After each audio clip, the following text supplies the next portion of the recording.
regular season was really just a long, prolonged scrimmage for them. Talk to me, Sam. Yeah, I mean, like I think Nets fans kind of want it both ways because they're happy to have Nash, but then at the same time, like, and they will use the excuse of, we've had a lot of injuries, we've had all these different rotations, and that's why we're the 2 seed and not the 1 seed, or whatever it is, or that's why we looked a little out of sorts. But then when it comes to Nash, it's like Nash doesn't get any of those. Excuses or alibis, and I just think it's a little disingenuous when people end up criticizing Nash for that because I don't really know what you want him to do on top of the fact that he is learning on the spot, and I think that's something that we all knew was going to happen because the guy wasn't going to roll in and be like Red Auerbach day one. So I think he's done a really good job. I think Billy said it really well. I think he's made adjustments. I think he's definitely made them quicker than Kenny would have. Like, I think the Bruce Brown thing is something that took a little bit of time, but I think with Kenny, it would have been like happening now or something like that. Like, I don't think we see Nick Claxton the way we have especially down the stretch in some of these important games. I don't think we see Nick Claxton in Kenny Atkinson's lineup. What do you say? yeah, for sure. Look, like now I'm mixing up the years. I guess it was 2 years ago now. Like, Kurucs ended up being like a really big lightning bolt to the lineup and just gave them a burst, and Kenny totally resigned to it for a while. And whether Kurucs sucks or not, like the results were there, and and so just because of that, I think Nash is basically working with like what are they up to? They're up to like 29 different players they've had and like 33 different starting lineups or something. Like, he's doing what he has to do. But I think if they don't win a title, it's definitely not going to be because of Nash. I think it'll be most likely going to be because of health or the guys honestly just didn't play enough together. Like, that's and quickly to jump in here, I think the Nets kind of, because of all the injuries they had this season and the unfortunate circumstances with COVID, players were in and out of the lineup, and because of that, the Nets took advantage of it and really wanted to use the regular season as an experimentation platform, realizing that they're going to be fine in the playoffs if they're healthy. But really, let's get a look at all these different guys, all these different lineups, and because they're such an analytically, they love analytics so much. This team, they wanted to get a bunch of analytic samples of different groups and how they play together. Steve Nash even said the other day that because of different injuries and sorts, he doesn't think the Nets have even gotten a chance to play two of their best lineups, which I'm assuming is the big three, Blake and Claxton, and then the big three, maybe Joe and one or the other. But I was trying to think that off the top of my head. But there's a couple lineups they haven't gotten a chance to play, but they do have a nice analytic sample of multiple different lineups, and I think that's what they were looking for during the regular season. Yeah, no, I completely agree with that, Biara. What I would say is the people who are saying that Nash isn't any good are the people who either wanted to hire Thibodeau or had their hire in their pocket or in their mind that they thought should have gotten the job, or are still lamenting that Kenny Atkinson is not here. I would go that you couldn't have hired a better coach for this particular team, right?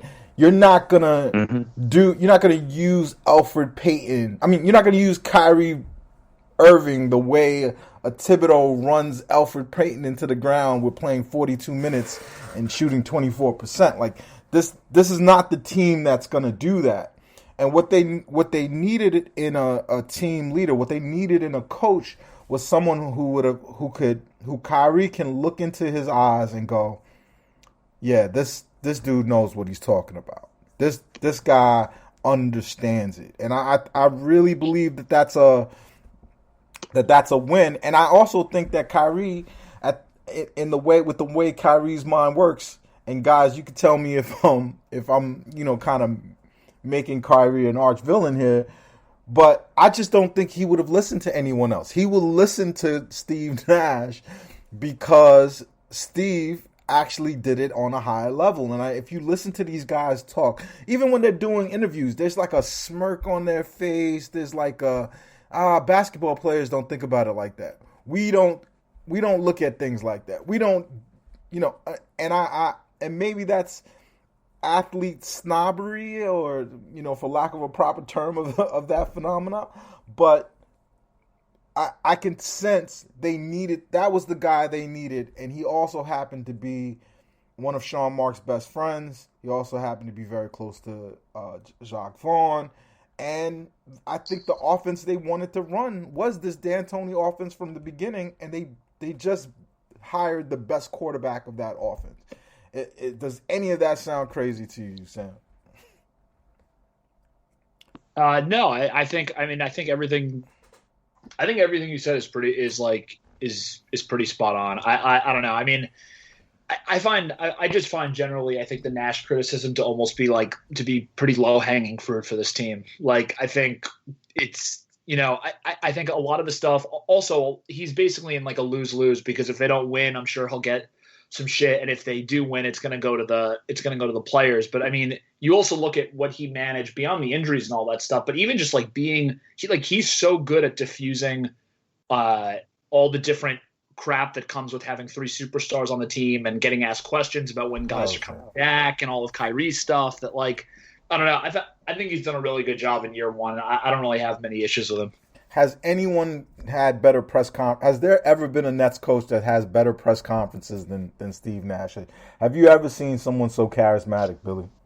He's definitely the most charismatic. Kenny was good with the media, but Kenny seemed a little uncomfortable with the media. No, he's more of a quiet guy. He doesn't want the spotlight.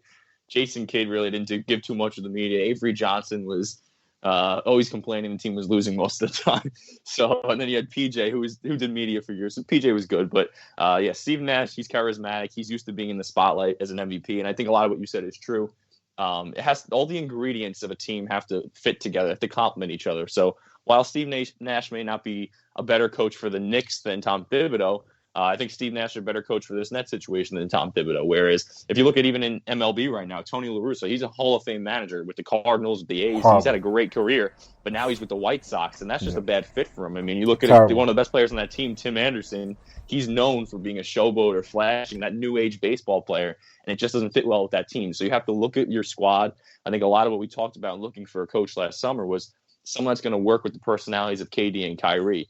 And Steve Nash is very likable. He's been very good in that regard. And then one thing I think that we're going to look back at is obviously a turning point of this season and maybe this whole era is when they traded for James Harden. Because if you look earlier in the season, the Nets were hovering around 500. KD went into COVID protocol. Kyrie went MIA for a week or two, and we still really didn't get a firm answer about where he was during that time.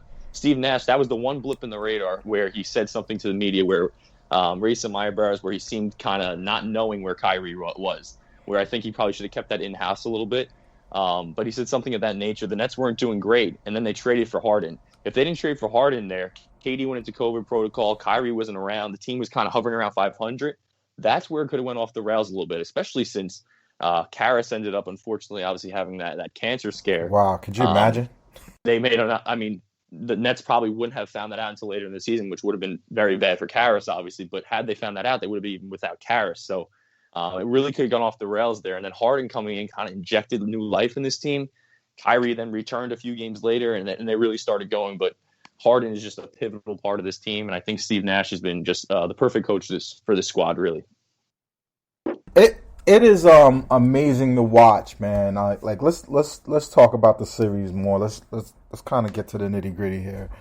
But on Harden, man, I don't think I've ever gotten a player more wrong than James Harden, because the way NBA media works is they package you into this cartoon character, and then that's all you can really consume, because most of the time, especially if you're like me, you're really into your own team, or like I'll be into a team that I find some betting advantage, and I'll bet that team and watch them all throughout the season.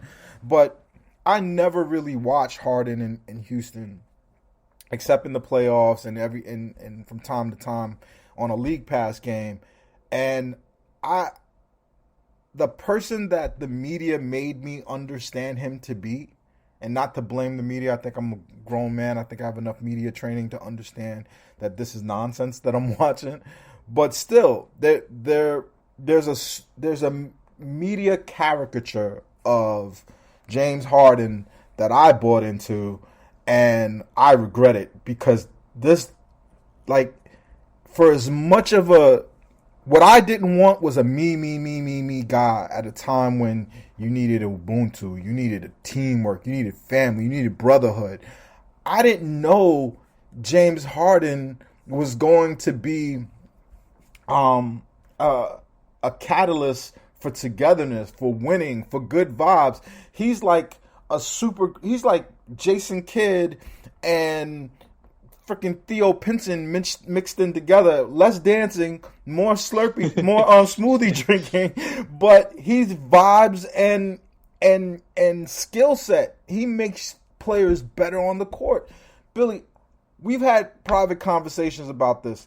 Tell me where I went wrong in my understanding of Harden, and then tell me, and then immediately segue into who's gonna stop James Harden on the Celtics, and what could they possibly do to stop this dude? See, there's, well, as you said, there's a lot of misconceptions about James Harden. I think a lot of it is because he's really a pioneer of sorts in terms of a style of play. Absolutely. And a lot of people like to put players into boxes and compare them to former players. And James Harden's really unique, and that uniqueness really got profounded even more being in Houston with Daryl Morey's vision and Mike D'Antoni's vision. And Correct. He's an unbelievable all-around player, and I've always thought that going back to Oklahoma City, and obviously he took a step. But for Houston to win, they had to maximize that team, and he did what was necessary. So for them, him shooting as much as possible was the most efficient option. I always loved watching the Rockets as much as any other team across the league, and I was always a big fan of James Harden just because, for me, when I certain players and teams I like, I'm attracted to teams that play a very intelligent style of basketball. I don't like seeing sloppy play, stupid play. Like, I like seeing teams make the smart plays, be very fundamentally sound, play a cerebral game. And James Harden always did that. And the Rockets, with him in charge, they were always getting great shots. They were just playing a very smart style of basketball, savvy on the defensive end, even though they were undersized. I just thought their style was very creative and pioneered the league in a lot of ways. So, and then when Harden came to the Nets, everyone obviously thinks he could score 50, 60 points. He was doing that, scoring 36 a game with the Rockets, winning MVPs. He's a scorer. But he's way more than a scorer. And I'd argue since coming to the Nets, it's all his other skills that have really been most important. When you looked at the Nets before Harden, you had KD and Kyrie, but if you remember, it felt like a Rucker Park style. They had no real organization. They were just throwing the ball out of the net and then going up there, scoring, running back, lazy defense, whatever. There was really no structure. It was just KD and Kyrie go cook and whatever. When Harden came in, his playmaking, obviously, we know how great that is, but that really took shape, and just his overall structure to the offensive side of the ball, putting role players where they need to be, making them comfortable, getting them easy shots, keeping just the structure of the offense intact.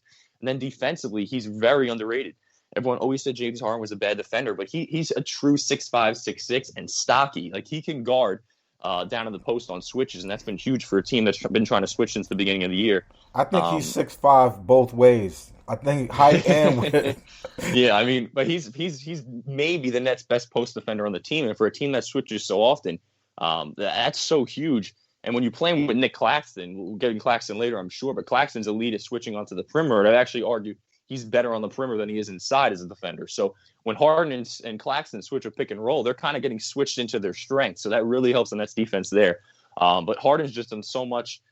Great weak side defender. He knows how to rotate. He's got quick hands. He can gap the defense. So I really love what Harden brings on both sides of the ball. I've always seen him as an all-around player, and I'm happy he's finally getting the credit he deserves in that regard because he's a tremendous player and incredibly smart.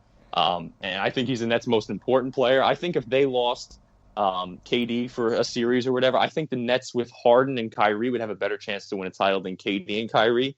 Harden's the most integral piece, in my opinion.